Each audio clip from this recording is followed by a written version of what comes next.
Benny Johnson, attention guys, it looks like Benny Johnson is having a, oh, look at that, dude. That's the screenshot, bro. Hold on. Where you been all my life, Benny? Let's go, Benny.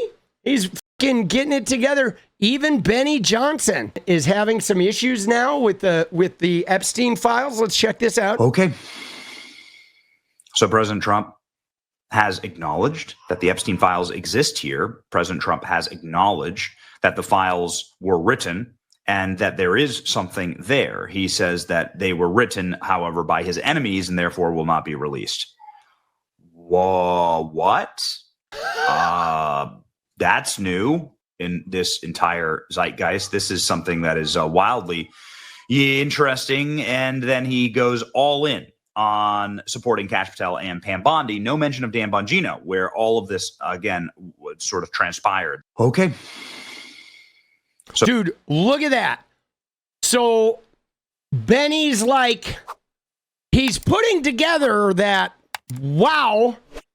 But dude, what's kind of hard for me to grasp is it's like, this appears to be the first time that Benny is looking at Trump and seeing incongruence with his actions. Trump, the 30,000 lies, accomplished nothing, never tells the truth, right? I mean, we know Benny's a grifter, and he's just like, you know, looking for the register.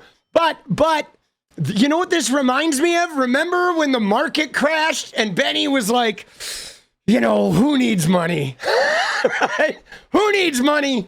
He's like, oh, yeah, so, okay, Trump said the files exist, but now he's saying Obama wrote them. Like, how do you process that, Benny? How do you process your support for this guy? You know what I mean? Like, I mean, I know now he's made such a huge deal about the Epstein files. This has been a cornerstone of Benny's content, has been part of like the Democrats being pedophiles, Hollywood being pedophiles, the Epstein files. Oh, they're not releasing them because of the Democrats, yada, yada, yada. That's been much like 𝗙cie Patel and Dan Bongino. He's a conspiracy theory guy, right? He is a conspiracy theory guy that then commiserates with Trump and Tate and all these other rapists. But the fact that Benny is like, now he's got to process this. All of these guys do. 𝗙ecie, Cat Turd, Charlie Kirk, Benny, DC Drano, Liz Wheeler. They all, from this day forward, now have to process the fact that Trump said these things exist. Then they said they didn't exist. Then he said they exist again, but Obama wrote them. And so it's very clear that he's a fucking liar about like a cornerstone of their like content. So now they're actually in a pickle because after you talk about this shit for years, if they go with just the support of Trump and sweep this under the rug, they lose all credibility to their money audience, right? So they are in a bit of a pickle, and it's going to be really interesting to see how they handle this because there's a thing, right? There's a thing that they talk about in business called the thermocline of support. Do you guys know what a thermocline is? So a thermocline is a term about the ocean.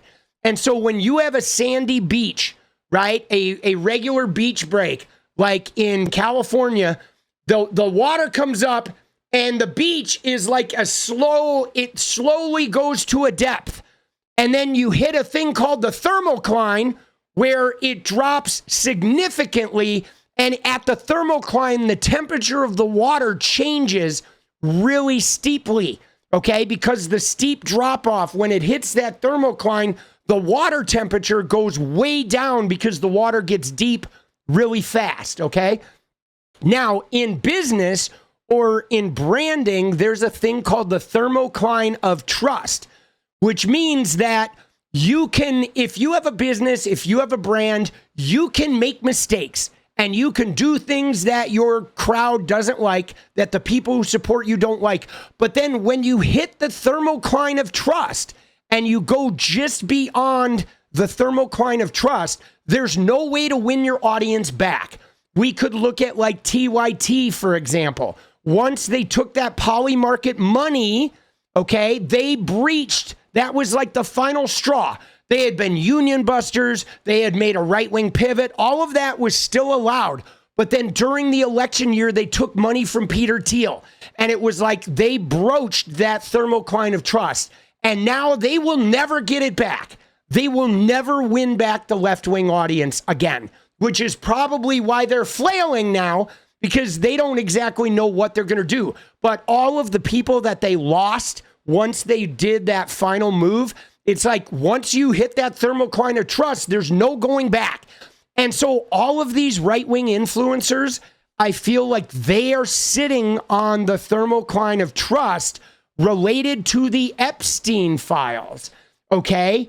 And so this is really interesting, guys, because you know how we've been sitting in this situation of like, how are we going to win the media war? How are we going to win the propaganda war? It is possible that we're not going to have to win it, because it's possible that the far right people are just going to lose it, because they may, through the course of this Trump thing with the Epstein and the other failures that happen, they may burn their own trust with their own audiences to where their people don't necessarily believe us, but they stop believing them. And so we are, I think, rapidly approaching what could be a pivotal moment that reduces the power of their propaganda machine.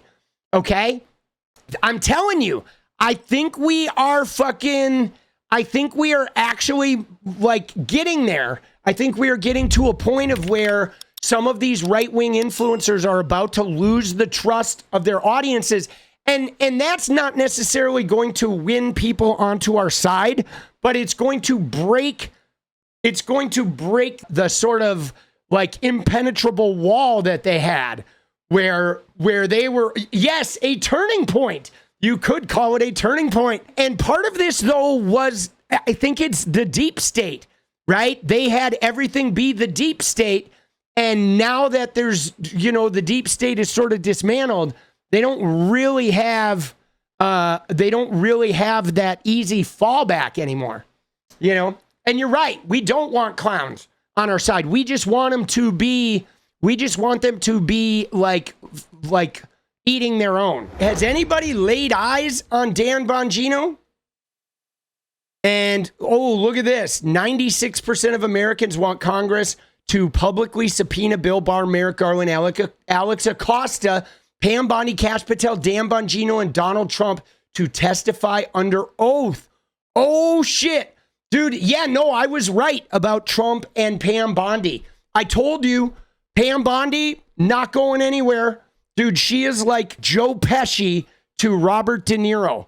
I bet of all of his people that surround him right now, like Pam Bondi will be there till the bitter end. Dude, so yeah, it's interesting though that one of the huge things, right, was about forever, the Epstein files have been this thing that MAGA people have used as like, ooh, that's going to incriminate the Democrats. And now every Democrat is calling for these files. All right. Every single Democrat is calling for these files. But here we go. A little information on Danny B. All right. Danny Bongino. Let's go. Oh, I think so. I did. I spoke to him today. Dan Bongino, very good guy. I've known him a long time. I've done his show many, many times. And he sounded terrific, actually. No, I think he's in good shape. Dan Bongino is in good shape. Okay. All right. All right.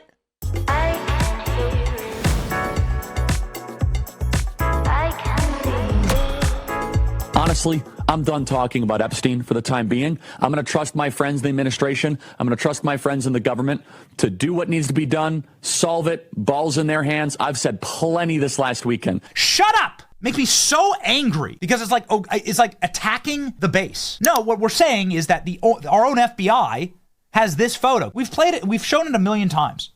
There's a bin of hard drives with yellow evidence tape wrapped around them, put there by Jeffrey Epstein. Has Bill Clinton ever been brought in for questioning on this? You know what a Trump administration could do to actually truly rectify all of this is to say, you know what? Only all was their client list, but one of them was the president. And so it's time to bring in Bill Clinton for some serious questioning about this. Bill Clinton had Jeffrey Epstein visit the White House dozens of times. Dozens. All right? Look at Ghislaine Maxwell here in this photo. Look at her. Glaring at, but look, they know.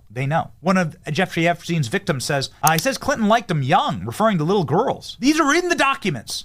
This is not up for debate.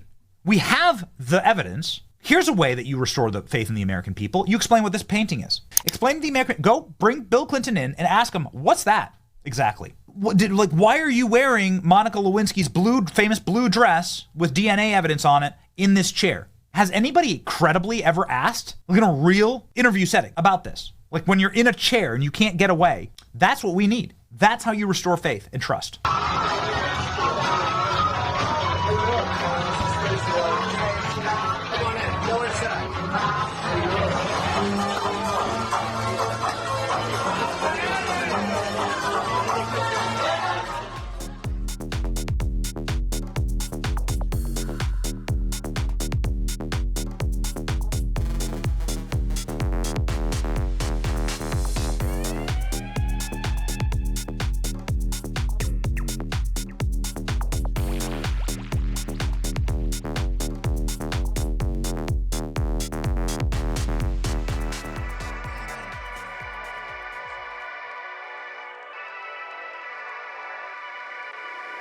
What is up, guys? Thank you so much for watching. You like the video, you want to support independent resistance media, you know what to do. Drop that sub, hit the like button, and please share it. And we do love our members, so if you want to become a member, it's another really great way to support. Thanks again for everything, guys. I'll see you next time. Let's go.